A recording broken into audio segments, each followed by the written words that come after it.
What's up, guys? Welcome to another one, and I am finishing off a trilogy. I started the Crocodile Dundee trilogy, the first two films, a couple months ago, I think, and recently got Crocodile Dundee in Los Angeles. This is the third film, and gonna finish off with this one. This, I'm gonna start this off. This has a serious Mandela effect for me on it. This was released in 2001. And I definitely looked it up on the internet to make sure that it was officially released in 2001. And yep, April 2001 is when this came out. And it doesn't make any sense to me whatsoever because I specifically remember being a child when I last watched this. I actually remember watching it with my dad and us both hysterically laughing at it. It has the most memories for me out of the three because I remember watching parts of the first one, not watching the second one at all, and then watching this one pretty much for the first that I watched and watching it a few times because I laughed so much at it. But this coming out in the same year as American Pie 2 did, I was 12 in 2001, and I specifically remember being at least 5 years younger when I watched this. But it doesn't make any sense to me that I was 12 years old, like almost a teenager, for the first time that I watched this because, like, remembering when I watched American Pie 2, and I wasn't really allowed to watch that kind of shit when I was even at that age, as embarrassing as I was. But anyway, like I was mostly only allowed to watch this shit, and that's why I kind of remember watching it so young, or much younger than 12. But it doesn't make any sense to me whatsoever that this is the same year as American Pie 2, because it feels like a totally different time when I watched both movies. They seem so far apart.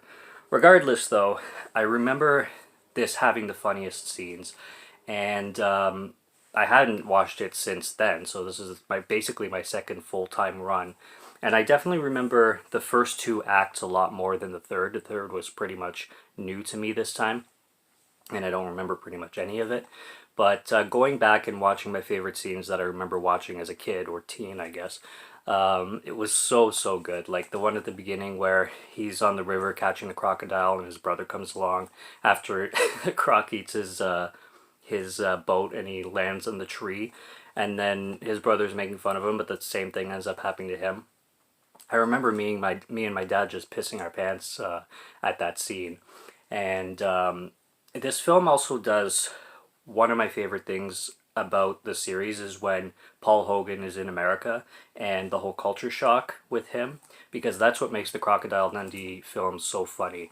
The Australian Outback stuff is pretty cool too, but it's not as funny in my opinion as the stuff that goes on in America with Dundee as like the main character and the shenanigans that he gets himself in. And this film is pretty much filled with that. It's just a whole movie of him getting into shenanigans with, of course, a villain introduced as well. But basically, you have his wife. Again, you have the whole cast returning. The actress Linda Kozlowski is the same actress that comes back from the last two. And she gets a job in the United States, again as a journalist, and she's working in Hollywood. Them on the beach front is really funny, him and his son and all that. It's really funny when he gets to work as an extra basically in movies. And there's one scene, my favorite, is when he can't act worth a shit, obviously, and he doesn't even know what's going on. And then during the middle of the scene, this guy rushes in, an actor obviously, is chasing someone else, and he just decks the guy with his fist. Because his reflexes are so strong for being in Australia and being the crocodile hunter that he is. There's a scene where he's in his bathtub, and it's a jacuzzi as well, and when he turns on, he's like, crocodile! Another scene that I remember making me laugh hysterically when I was a kid. The Wendy's scene is great, with the whole fast food drive-through thing being a completely new experience for him and his brother. Shit like that, like, it's just engraved in my memory, and that's why I was so excited to get back to this one. And it lived up. Obviously, it's a lot cornier than I remember it being, because watching things as an adult is way different in that aspect. And the last scene is really cool too, where they end up again in the Hollywood studio or whatnot in the jungle setting. So he's kind of in his home territory, but not obviously because everything is staged. And although the whole villain thing is not as good as the last, well, I shouldn't say that. It's just not as focused on. So it's okay. like the villain situation that was happening in the second film I liked the least. But this one was just a lot like lower scale. I like the fact that they were kind of stealing like the way they were the way they were planning to steal these huge like million or billion dollar paintings that they were using in the movies, and the scheme that they came up with to do that was kind of cool. And like I said, the whole thing that takes place in the fake studio jungle scenario was cool too. I like how he's controlling the lions, although I'm not sure exactly how many lions there are in Australia.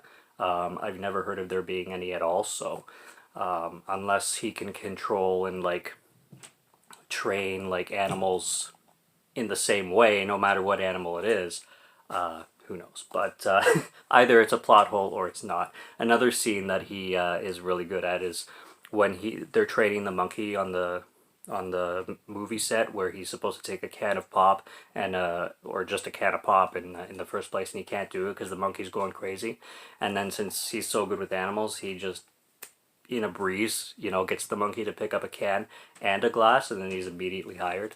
They make a lot of jokes in the Hollywood scenario, like towards Hollywood as well as towards his culture shock and the whole area kind of thing. But like there's this guy, for example, with the poking fun at Hollywood. This I don't know if he's a reviewist or something like that, but he's reviewing the Lethal Agent or whatever movies they're making, and he's saying that like the only thing worse than Lethal Agent is Lethal Agent 2. Can't believe these fools are still in business. And Crocodile Dundee's like, well, they're coming up with Lethal Weapon 4 already. And he's like, they are?